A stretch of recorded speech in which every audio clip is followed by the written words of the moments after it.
Hey guys, it's Boni here. This is how I use Deadlock to kill people in rank. My usual setup on split A side is this. I place one sensor here next to the wall and one on the wall close to elbow. That way I can just rat around elbow and peek off of each one. For split, I like playing both A and B, and I think you should honestly just rotate what side you want to play, be a little bit unpredictable. And sometimes I also play mid, usually on pistol rounds, so I can just wall it off insta. Anyways, here I'll show you guys an angle that I really love to abuse. After placing my wall, I fall back and stand right here. This is a little bit of a transition point because people usually walk up to ramps, so you can just get a free pick. After taking out the race, I fall back a bit, throw my gravnet, and then I re-swing off of it and take out the rest with the help of my team to get the ace. I love eco frags.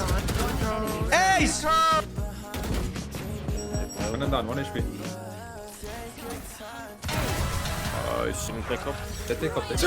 One of the biggest mistakes I see people make in Radiant, and in general in most ranks, is something called tunnel visioning. And this clip is a perfect example. Here, I'm playing B-side Ascent, and after seeing my teammate die on A, I walk over. However, by the time I'm actually rotated, I'm left in a post plant 1v3. So what to do? Well, a good start at least is that Omen is standing wide open, so I take him out.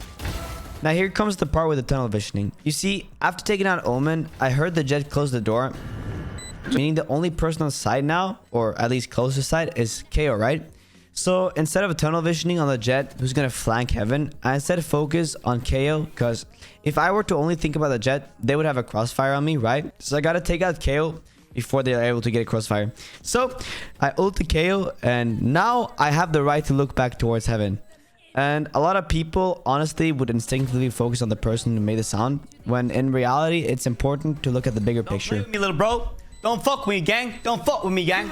During these clips, hearing steps is very important because I want to try to bait them into my sonic sensors, right? And that's why I've been taking a look at trying a new headset, aka the G522 from Logitech. And yeah, I'm also giving this one away. The G522 features 40mm G Pro drivers, and it's also tuned for positional gaming, meaning it's a lot easier to hear where people are. Like if, for example, you're trying to bait from default, like I'm doing here on Sunset, then you can just silent jump and just hear where the players are going, so you can try to bait them into your sonic sensor. And it's also wireless thanks to Lightspeed, and it also has Bluetooth support, so nice. And this mic that you're listening to right now is also one of the best headset mics made because it has something called Blue Voice, which improves the clarity of when you're speaking to people, and your teammates will probably thank you. Also, can we talk about how comfortable this thing is? They have like brand new ear cups which fit more naturally to your ears, so it doesn't like put pressure on them, which is really nice if you're gaming for long amounts at a time. And if you want to win one of these, all you have to do is to follow me on Twitter and follow me on TikTok, then go to the pinned comment and just follow the steps in the TikTok, and then you're entered. And if you want to grab yourself something else from Logitech, they're doing their Logitech G Play days right now, where you can get up to 40% off on certain products. And if you want an additional 5%, you can use my code BONI10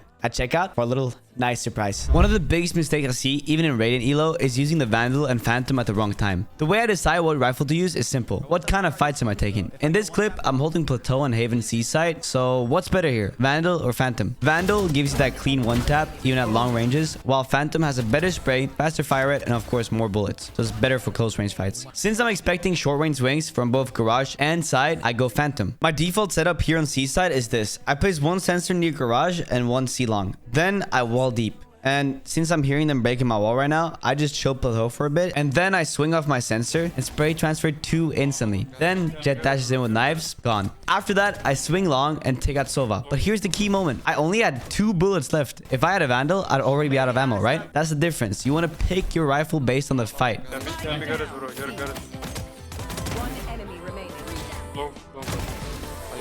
One of my favorite gravnets to use early on Pearl is this one here. You can either throw it deeper into art or close like this if you think they're holding an aggressive angle with like an op or something like that. Anyways, after throwing it, me and Reyna go to explore B-Link because we were planning to do a C-split, and that's when we meet Killjoy. Unfortunately, my Reyna dies, but I do what every Deadlock main does good and trade her. Then, after waiting out the stun from the Asta a little bit, we go back to re-clear B-Link, and this is where we spot 2 other people trying to fight it, so we have to fight Connector. Now, usually, this is where I would wall Connector, because that gives us a lot of freedom to go down without having to worry about people flanking fast. However, since I managed to get 2 here, I save it for side, because there's like not gonna be 3 here. Or there might be, but that's like a very slim chance, right? So I would rather save it for side. However, Vice is already here on side, and she's the last one standing, so I just trade our Jet, and I don't have to use my wall, because it costs 400 credits now, so I save money. Let's go. One of my favorite things to do with Deadlock ult is to stop fast flood retakes, because this just crushes them because they've used up so much util to try to push us, but then like it doesn't work because they get Deadlock ulted. And in this clip, that's exactly what I do. Here, we're walking up seaside on Lotus, and you know the drill. After clearing side, I immediately wall waterfall so we can get a little bit more time and space to go plant. And then I place my normal sensor on the pillar here so people pushing up the spike get stunned, and one close to waterfall. And honestly, I really like that you can just like wall things early so your team gets like a little bit more safety time to plant and like get into proper post-plant situations. So that's why I think Deadlock is honestly really good for attack. You just have to always remember that they could flank. But hey, that's okay. Now here goes the part with the ultimate. When they start dumping util, I know that they're going to flood. So that's exactly when I pop my ultimate. But first, I grab net just to make sure that they don't run away. And then I just play around my ult and free win.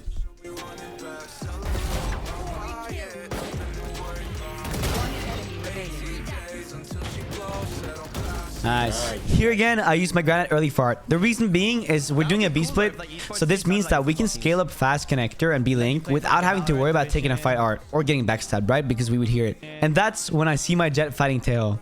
And since our Jett is stunned by the Teo, and I want to be a knight in the shining armor for my Jett because like he's my Pookie, I ult Teo and save our Jett. After this, we go back to connector, which is sometimes really good on Pearl, because while our Astra is lurking up A main, we can grab Art and then do an A split. Even though we're supposed to do B split, but it's ranked. So that's exactly what we do. When taking Art, one of my favorite things to do is to wall it like this, so that nobody can backstab us while we're taking site. And notice how I also throw it so our connector is blocked. This is really important. Then after planting, I should have used my sensors, but that's a mistake I make. And sometimes I do because I'm streaming twitch.tv/Boni. So I kind of autopilot. So remember, kids, use your sensors. Don't be like Unk. Anyways, Yoru ults, so now I kind of have to juggle 15 balls because like there's so many things going on side. Like one has an op, one guy's pushing secret, Yoru's ulting me. So I'm just trying to find some fights that look fair to me, and you know, of course, the GOAT wins.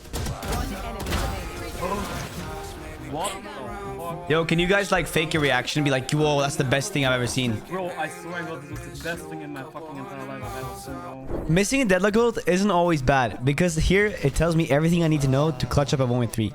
If you play Deadlock enough, you know that if you play B side, your team is just gonna lose A side, right? That's life of a Sentinel. So you know I'm always rotating from B to A.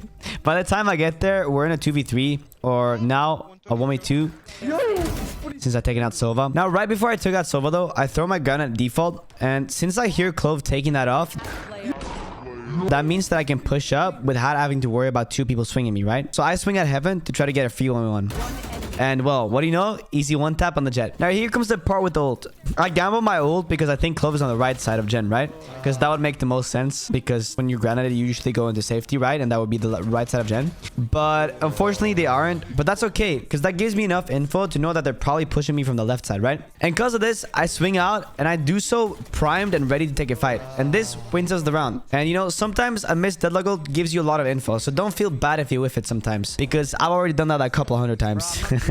Exclamation mark Boni ult on my Twitch, bro. Here I'm playing Icebox, and this is honestly Deadlock's worst map in this map rotation, but that's okay. That's why you also see me usually play Viper on sometimes on stream, because it's very hard to play this map properly with her. Anyways, my usual setup for Icebox if I'm playing towards mid and A is this. I place one trip angled like this on Gen, so people walking up to plant get stunned, and then I place one on the edge of the box side here. After placing my trips, I then go do the classic thing that honestly every Deadlock should do unless they insta break your wall, which is to wall mid so they can't lurk up. And that's honestly one of the problems with Deadlock on this map. If they break your wall insta, you kind of just have to hold mid and hope that they can't lurk up. And that's also why Killjoy is so strong on this map, because you can just like place your turret and place your alarm bot. Anyways, after walling mid, I go back to A since they haven't broken it yet, and that's when they pop Killjoy ult. That's okay, because we can just play retake. After waiting for the ult, we retake.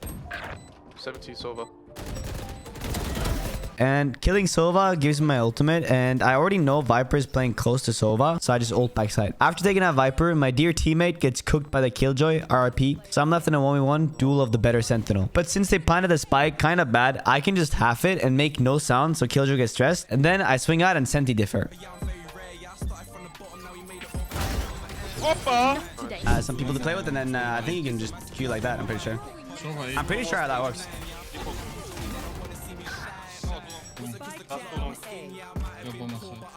I'm swinging at you.